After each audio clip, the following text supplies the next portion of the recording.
Have you been wondering about what's happening in this country with the anti abortion bills and the personhood laws and how all of it's going to affect our reproductive rights and our ability to access fertility treatment? Well, if you are, you really need to listen to this episode. We are so grateful today to present to you Barb Collura, who's the head of Resolve, the National American Infertility Organization that does so much to support patients, but also to protect us so that we can continue to build the families that we want. So tune in. This is a really valuable episode.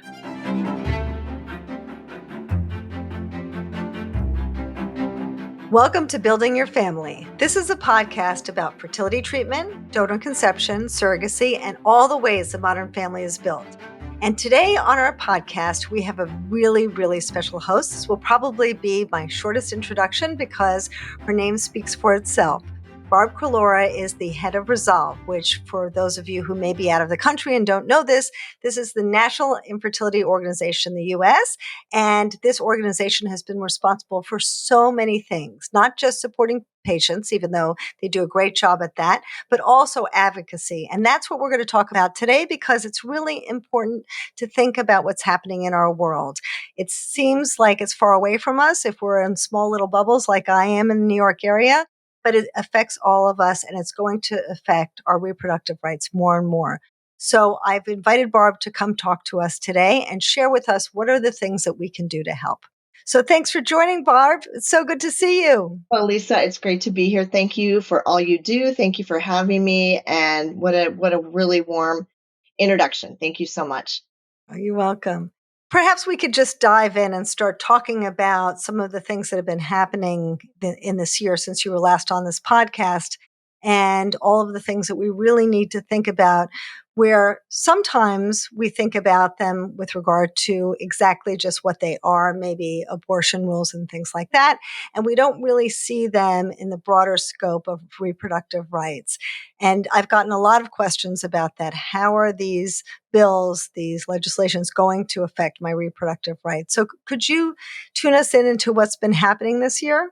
Well, I'm going to just kind of start with two dates Okay. and get everybody thinking about these bookends of these two dates. And then we're going to talk about why they matter. The first one is June of 2022, and the other is February of 2024. What is the significance of those dates? In June of 2022, we had the Supreme Court ruling in the United States Supreme Court overturning Roe v. Wade. This was the Dobbs decision. This overturned a 50 plus year precedent about reproductive rights and reproductive freedom and people being able to make decisions over their own health.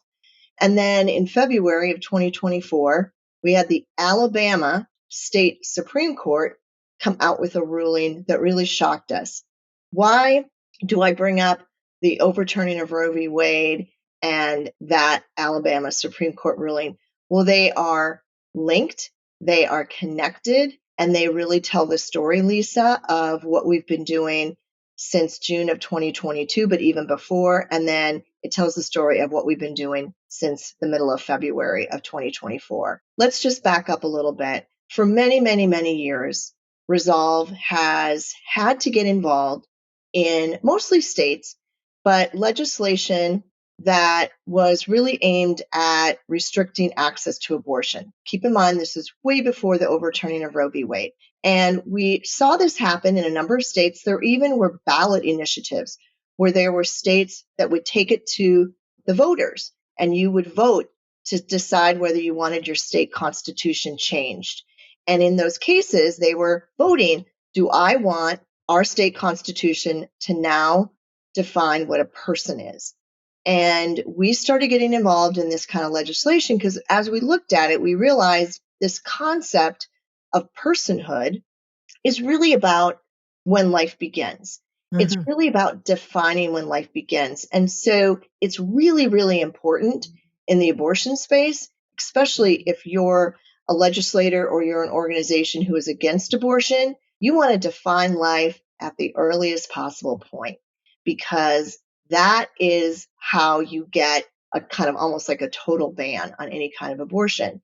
Well, when we started seeing these attempts to create personhood, legislation or say this is what a person is in their state constitution, we realized they were actually talking about the fertilized egg. They weren't talking about a fetus. They weren't talking about, A you know, baby? a baby yet. Hmm. They weren't talking about a live, No, living human being. no, no. They were talking about a fertilized egg. Now, Hmm. you and I know that a lot of people don't know what IVF is. You and I know very well how this is very science driven and it's complicated.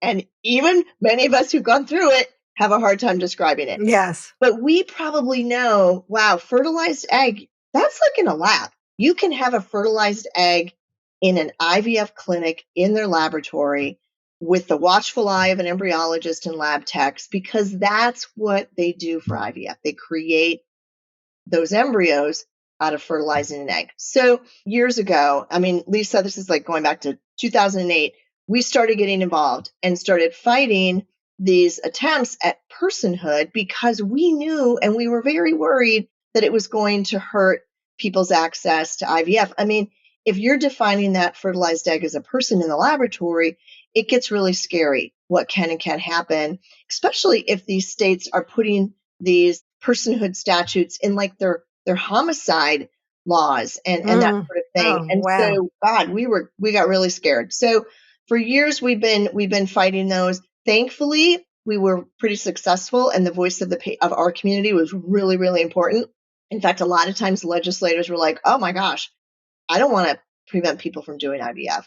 So that's the backdrop. We have Roe v. Wade overturned, and suddenly we are very, very scared that any future attempts at these kind of personhood efforts could not only go somewhere, but we wouldn't have the Supreme Court to back us up, right? We Hmm. wouldn't have the Roe v. Wade in our background to protect us.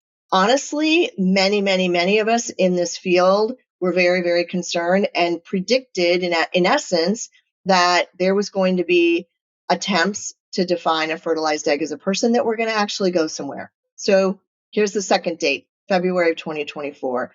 That happened. The Alabama State Supreme Court, and I won't go into all of the reasons for the ruling, but it's pretty complicated. But they, in essence, said that in the state of Alabama, if any harm came to a fertilized egg, in fact, they talked about it being outside the uterus, that somebody could say that was the wrongful death of a child. And that stunned us, as you can imagine. That was on February 16th, and it had to do with a case in Alabama. So it just impacts the state of Alabama. But as you can imagine, confusion, shock, people were scared. What does this mean? That ruling came out on a Friday. By the following Tuesday, the first IVF clinic in Alabama decided to pause. And Yeah. then by Thursday, the largest IVF practice in the state, which is Alabama Fertility Specialists, they announced that they were pausing treating patients and doing any more transfers. In other words, they met with their staff. I know they met with their legal counsel. They looked at what this state Supreme Court ruling said, and they determined that it was too great a risk for them to handle embryos and to create embryos with Hmm. this particular status of an embryo in the state. Crazy. So where we are today is we're in a different place than we were a few months ago, Lisa. So Yeah. this has really changed so much because I don't want to say like the dam has broken, but we now have this incredibly heightened awareness about IVF. And I'm sure you feel like you're living in some surreal country where their presidential candidates are talking about IVF, because I am. I mean, this Hmm. has never Hmm. happened before. There's a part of me, and I'm sure a part of you, that's like, wow, this heightened awareness is a good thing. It's bringing this out in the open. We know our community is feeling very recognized and finally heard, and feeling like, wow, people are recognizing that families are built through IVF, and it kind of normalizes it. However, all of this attention has created some risk. And The risk is that organizations and legislators, both in Congress and at the state level, who really don't like IVF and who really feel strongly about when life begins and really feel strongly that that fertilized egg is a person. Remember, going back to my personhood thing, this concerns them greatly. They don't want to see IVF advanced. They don't want to see IVF protected. They certainly don't want to see IVF covered by insurance. We are in a situation where, on one hand, we're getting all of this heightened awareness and conversation, which we always love. On the other hand, we are getting heightened attempts to attack us and to attack the way people's families are built and to attack those healthcare workers that are providing that care. So we're in a different world. Yes. I think it's important for everyone to know that not everybody, as you said, knows everything about IVF. I think there was some footage on the internet with a legislator discussing IVF with someone, and they said, well, what do you think about it? And he said, well, I want to make more babies in the world, not fewer.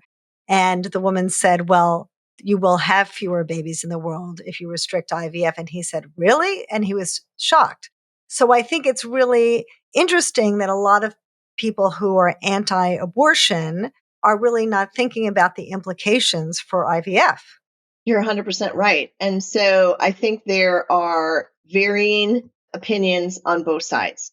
I don't think you can paint, the pro-choice or the anti-choice movement into, that they're homogeneous, because they're not. In fact, the anti-abortion organizations vary greatly, both in their tactics and what they believe. Not all believe in personhood, and not all, just like you've seen, not all agree whether there should be a 15-week ban or a 6-week ban. I mean, they are not coalesced around how to move forward.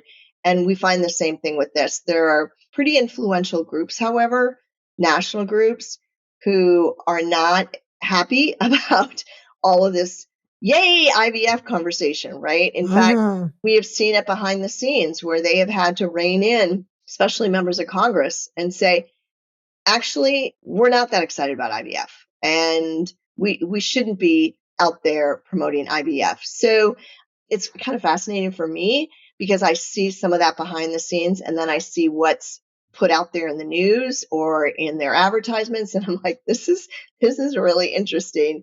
It's something that they haven't had to talk about. They're trying to figure it out. But at the same time, those anti-abortion groups are saying, wait, we do not want to be talking about how great IVF is. In fact, what they say is the practice of IVF has a lot of problems.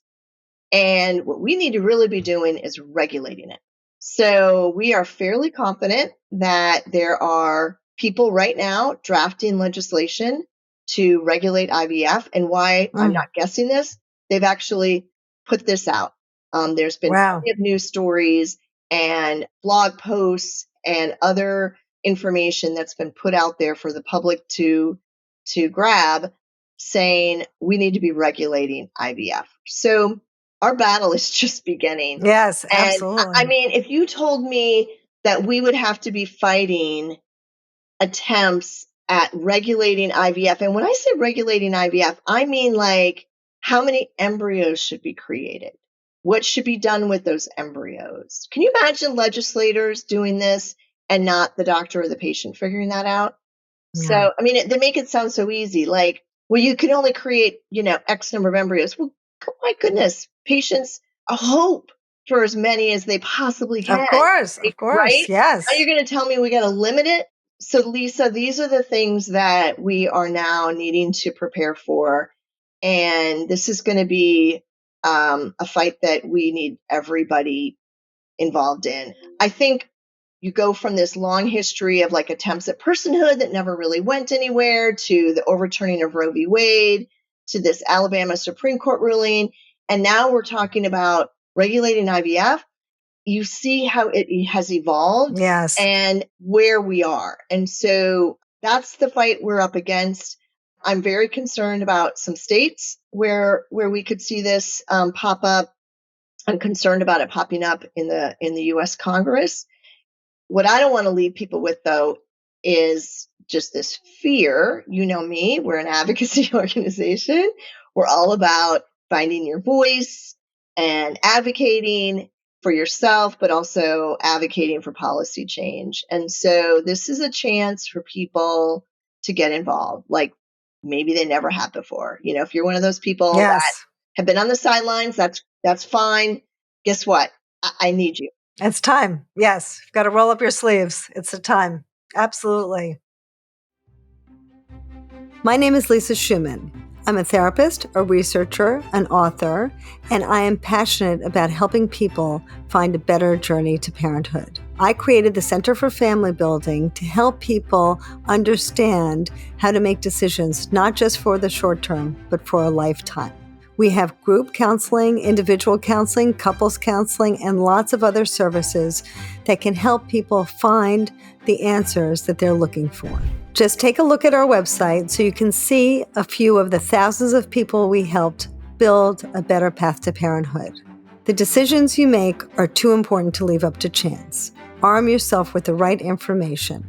Take a look at our website and sign up for a session with one of our therapists, join one of our groups, or access one of our programs, and you will quickly see why our strategies are so effective. Now back to our episode. And, not to further complicate it, but, before I got on with you, Barb, I was just looking and Googling and ChatGPTing some ideas about what could potentially happen. And it's fascinating and sad at the same time that it seems like there's so many opportunities for these people who are anti-IVF or anti-abortion to try to restrict every way in. So, some of the searches came up with, well, they could restrict how clinics are regulated. They could restrict insurance. They could restrict funding. They can restrict qualifications for reproductive endocrinologists. They could do all sorts of things to create obstacles for people to build their families. And it's really frightening because all of these people have very deep pockets, and Resolve needs more funds now more than ever and more help, because at any moment you can turn your back and find some other issue that is just popping up. It's like whack-a-mole. We've done the whack-a-mole. In fact, I've been using that phrase for years. That's not really a strategy. And I think the change you're going to see from Resolve is a strategy that's preventative, a strategy that's proactive. So you said it, that's going to take money. As an organization that has been kind of at the forefront of leading with the patient voice, we have to be there. We have to be represented. And we have learned over the years that legislators have a very hard time turning their back on their constituents who want to have a family. But you're right. In fact, the things that you brought up are all the same things that we've seen in the abortion provider space, where, remember when they even went so far as to say how wide a hallway had to be in an abortion provider facility. And if it wasn't a certain width, then, you couldn't, some kind of funding. Yeah. And so we could see that. I call that nibbling around the edges, where it's an annoyance, but it also is all about restricting access. So look, if you are somebody today who believes that a fertilized egg is an embryo, or as a person, excuse me, and you need IVF, I can pretty much guarantee you could go to any IVF clinic in the United States and you could talk to the physician and you could say, I want you to retrieve all the eggs you can, but I only want you to fertilize one at a time. I'm willing to pay for it. I'm willing to put myself through all of that.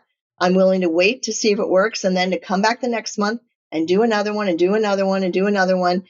I am pretty sure that most physicians in the country would say, sure, if you know what you're up against and you are willing to pay for that because your insurance isn't going to cover that, then we are happy to provide that. And not to mention your eggs will get older every month too. But what I'm saying is, if that's how you, for your personal beliefs, need to access the care, that care is there. Yes. Okay.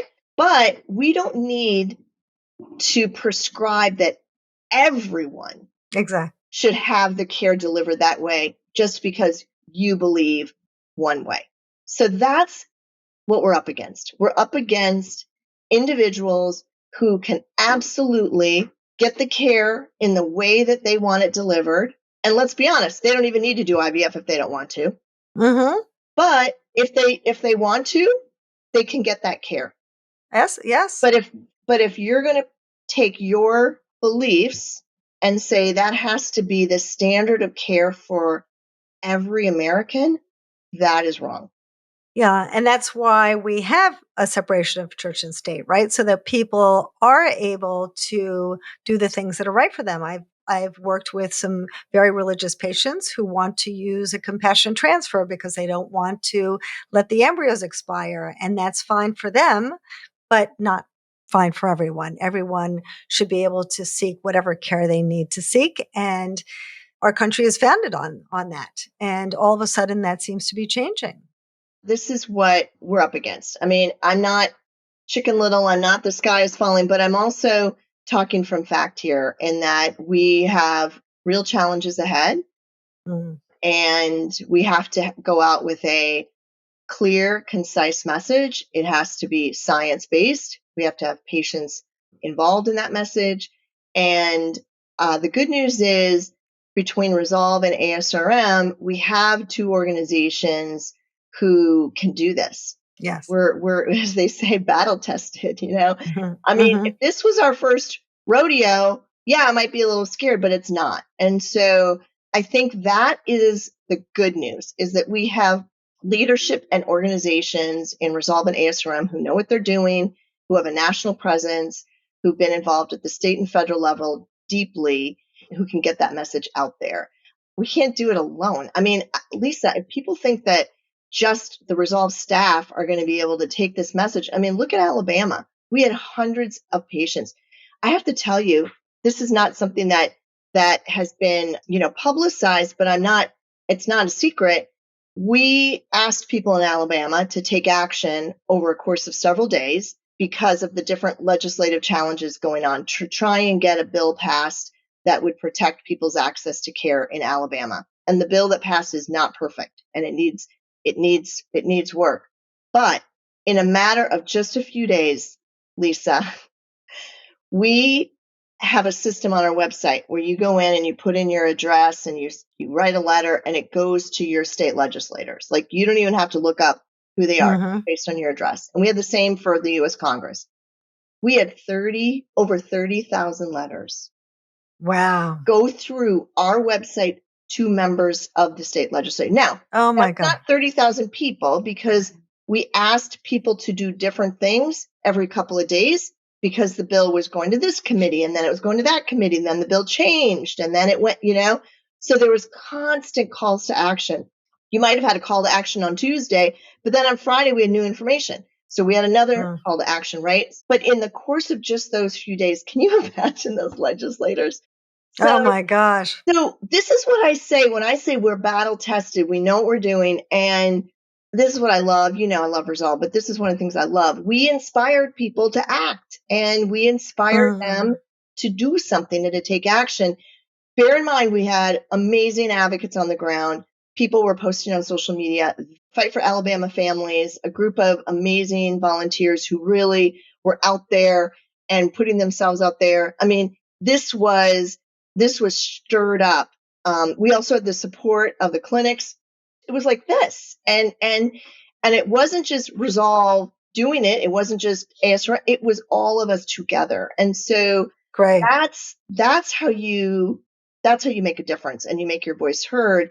So if somebody's listening to this and they're like, oh my God, I'm scared. Now I'm kind of inspired.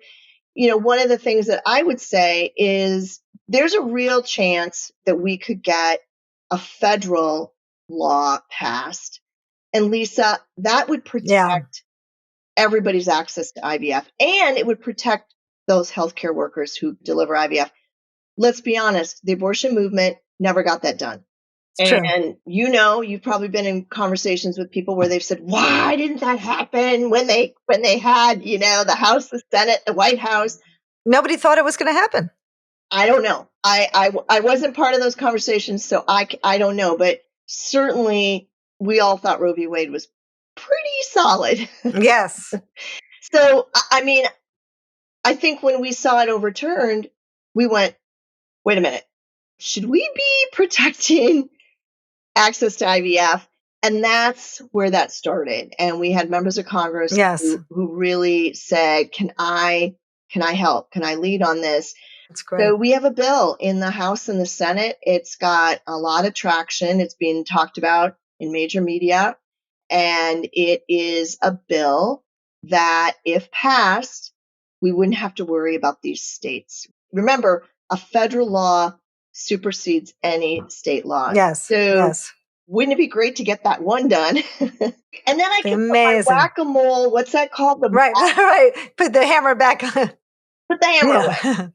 Yeah. That would be amazing. People really need to listen to this and think about how you can get involved, how you can donate, because it's never been a more important time, obviously. Well, here's the good news, Lisa. We have an opportunity right around the corner. ASRM and Resolve host a federal advocacy day. Mm-hmm.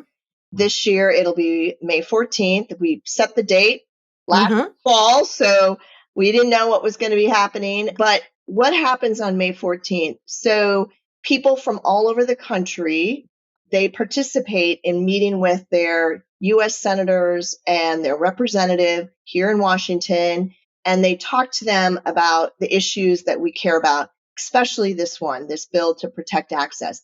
But here's the beautiful thing. It's virtual. You don't need to come to Washington. And even better, we provide all the training. We give you the talking points. You're there to talk just specifically about the Resolve and ASRM issues. And you're a part of a delegation of everybody in your state. You have a state captain. I mean, it's not only really well put together and so forth, but it's fun and Mm-hmm. it's informative. But then you have an opportunity to talk to your representative and the senator, U.S. Mm-hmm. senators, about these issues and tell them how important it is to get this legislation passed. So it's completely free. Thank you to our amazing sponsors who support Resolve and ASRM and make it possible for us to host this. But It's fantastic.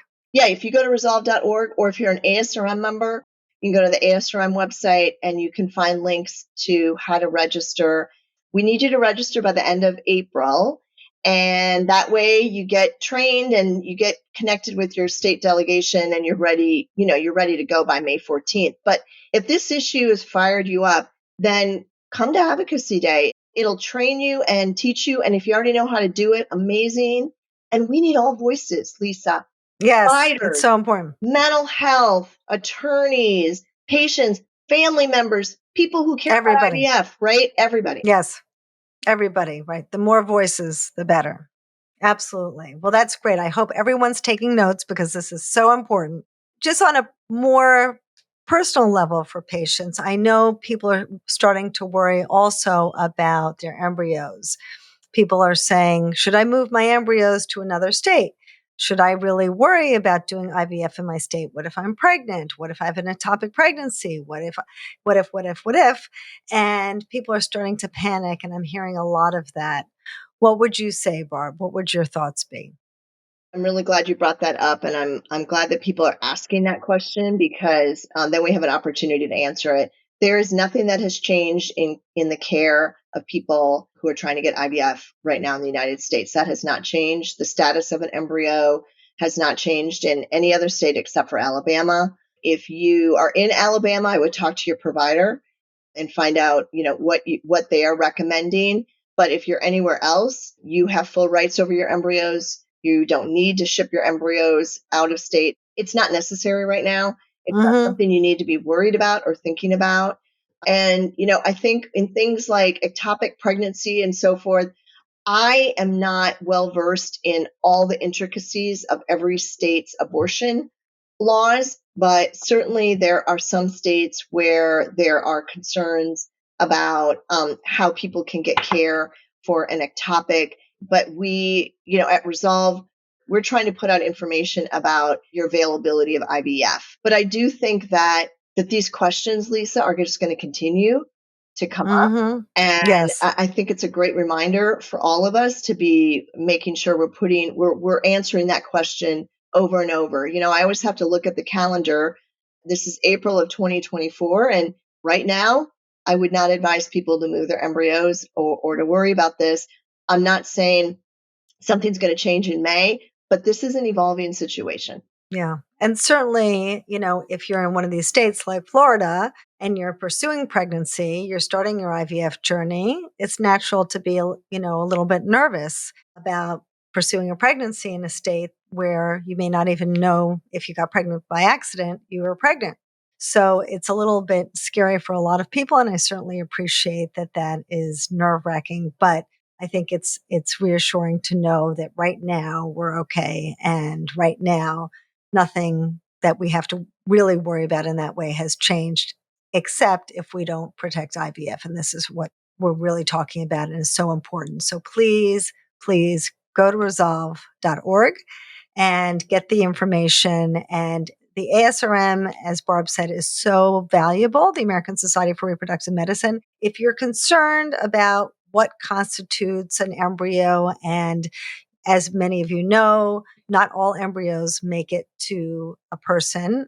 We would have no problems or statistics with IVF if every embryo worked out. So we know a lot of embryos don't work out and can be used for lots of reasons. They're not all creating people. And so if you want more details about all of that, you can go to asrm.org and get that information so you can be well educated about some of these issues. But definitely go to resolve.org and give of your heart and your time and your wallet if you can. And is there anything else that we should be telling people, Barb? I would encourage people to go to resolve.org and sign up for our emails, because what we do is we send targeted emails to people based on their address, and then we can alert you if something's going on in your state. We also have a Great. lot of information right on our website about the bills that we're tracking and so forth. So take a look, go to resolve.org, familiarize yourself with the content on there, but really good idea to sign up for those emails and stay apprised of what's going on. All right. Well, thank you so much, Barb, for joining us. I really appreciate it. We all have to wear orange, make sure that we're wearing orange and showing our colors, that we support Resolve. Thank goodness I look okay in orange, because it's one of those colors that doesn't work with a lot of people, and I'm grateful that I'm it's not horrendous, but Oh, you look great. But I will tell you, National Infertility Awareness Week is an opportunity, especially this year, for people to kind of break out of their silence and start with their own friends and family. I like to say their own spheres of influence. If people do that across the country, Lisa, we will have a much better path ahead for us with all of that awareness and education. Yes. And that is coming up. So everyone go to resolve.org, get all the information you can and get involved. You have a beautiful community waiting for you. And I don't want to forget, for all of you who don't know this, Resolve does offer so much support. You will have access to support groups and people to talk to, and a beautiful, warm, embracing community that will help you find your way in this world, in addition to supporting all of us. So thank you so much for all you do, Barb. You're really, amazing human being, and so grateful to have you at the helm. It's really reassuring. I think I can speak for lots of people when I say that. So thank you for all you do. Thank you, Lisa, for all you do. Really appreciate it. You're welcome. And thanks everyone so much for coming. Thanks for listening to us. And again, subscribe to Resolve. Go to the website and join me anytime at familybuilding.net and come back, because we'd love to have you for our next episode. Hi, it's Lisa Schumann. I hope that you enjoyed that video and I hope it helped you. And if it did, please give us a thumbs up and subscribe, because that's how we keep going. It's really important to us. And if you liked it, you might like this one.